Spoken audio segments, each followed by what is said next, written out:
Turkey যে এত সুন্দর বুঝায় বলার মতো না। আর টার্কিতে ইস্তানবুলের মসজিদগুলা যে কী যে সুন্দর, কত সুন্দর কারুকার্যময়, এটা দেখলে যে মনের ভিতরে যে কি শান্তিটা লাগে আমি আর কি বুঝায় বলবো। তো আমরা গিয়েছি হানিমুনে টার্কিতে, ইস্তানবুলে।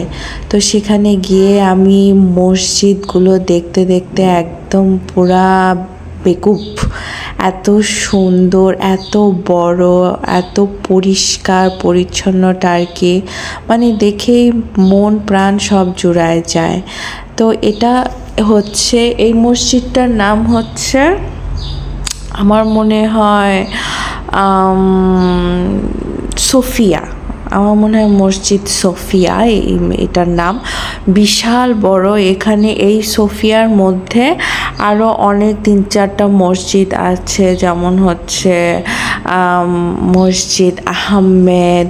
তারপরে যে এই মসজিদটার নাম হচ্ছে সোফিয়া। এটার উপরের যেগুলো যে গ্লেজ করতেছে না, সেগুলো আমার মনে হয় গোল্ডের। এই যে দেখো আমি কি সুন্দর সাজুগুজু করতেও হয়, কিন্তু মসজিদের ভিতরে ঢোকার সময় তোমার মাথায় কাপড় দিয়ে ঢুকতে হবে। এটা হচ্ছে মসজিদের ভিতর। দেখো কোনো এসি নাই, কোনো কিছু নাই, কিন্তু একটা শান্তিময় ঠান্ডা, মানে শীতও না গরম না, মানে খুবই সুন্দর একটা আবহাওয়া ভিতরটাতে, একদম শান্তি। আমার হাজব্যান্ড তো খুবই পছন্দ করেছে, যেহেতু ও হচ্ছে স্প্যানিশ, বাট ওর এই যে মুসলিম কালচার, তারপরে মসজিদের ভিতরে এত মানে সুন্দর কারুকার্য, মানে এতটা শান্তি। আমি আর আমার হাজব্যান্ড অনেক এনজয় করছি। যে দেখো উপরে যে কারুকার্যগুলা, এগুলা যখন মসজিদটা বানিয়েছে ওই আমলেই করা। এইটার আর কোনো রিটাচ, কোনো রেনোভেশন কিচ্ছু, কোনো টাচ আপ কিচ্ছু করে নাই ওরা। সেটা এখনও এই জমানাতে এখনও কত সুন্দর। এখানে প্রত্যেকটা হচ্ছে আল্লাহর নাম, সব কিছুর নাম আরবিতে, অবভিয়াসলি আরবিতেই লেখা থাকবে। দেখো কতটা সুন্দর, কোনো রং, কোনো পেইন্টিং, কোনো রেনোভেশন কিচ্ছু না, এত সুন্দর, মানে কি বলবো, মনটা একদম জুড়ায় গেছে।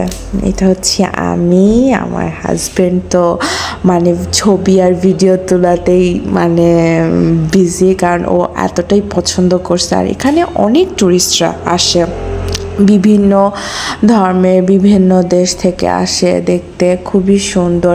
এই নিচের জায়গায় ঢোকার পারমিশন নাই, কারণ হচ্ছে এটাতে ওই নিচের জায়গাটাতে যেখানে যে সবুজ রঙের কার্পেটের মতো, ওখানে সবাই হচ্ছে নামাজ পড়ে।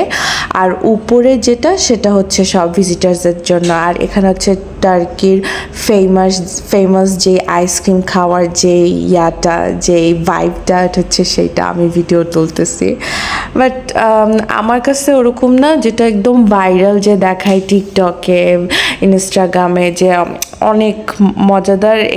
উনি একটু বেশি তাড়াহুড়া করছে, তো আমার কাছে এতটাই স্যাটিসফ্যাকশন আমি পাই নাই, এতটা স্যাটিসফাই হই নাই আমি। বাট এই আর কি, আমি তো মানে এত তাড়াহুড়া করছে, আমি তো মানে কাইপা গেছি, আমি ভয় পেয়ে গেছি এই অবস্থা।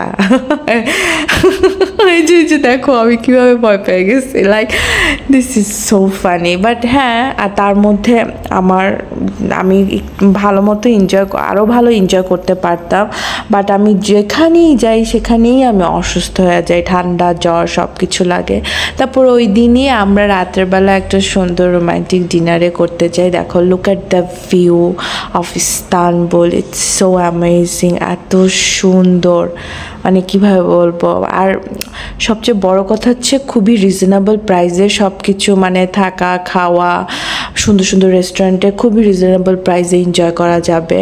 আর ওদের খাবারগুলো যে এত মজা, স্যালাড, তারপরে ওরা একটা ডালের স্যুপ দেয়, লেন্টিল স্যুপ, খুবই মজা, অ্যামেজিং, খুবই মজা লাগছে আমার সব কিছুই।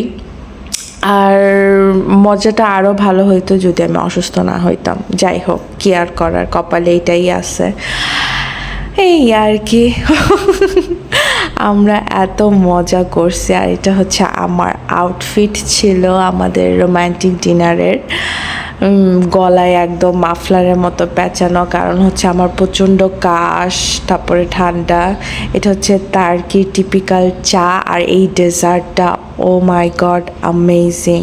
এর পরের দিন আমরা আরেকটা মসজিদের জায়গায় গেছিলাম ঘুরতে। দেখো কি সুন্দর।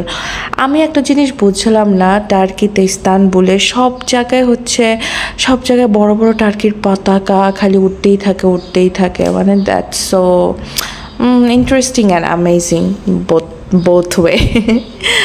এই আর কি। তো তারপরে আমরা কিছু শপিং করেছি এখানে, এত সুন্দর সুন্দর জিনিসপত্র, মানে শপিং এত ছোট ছোট, মানে বাংলাদেশের নিউ মার্কেটের কথা মনে পড়ে গেছে। তারপরে এই তো এটা আমার লুক ছিল। ওকে দেন, বাই।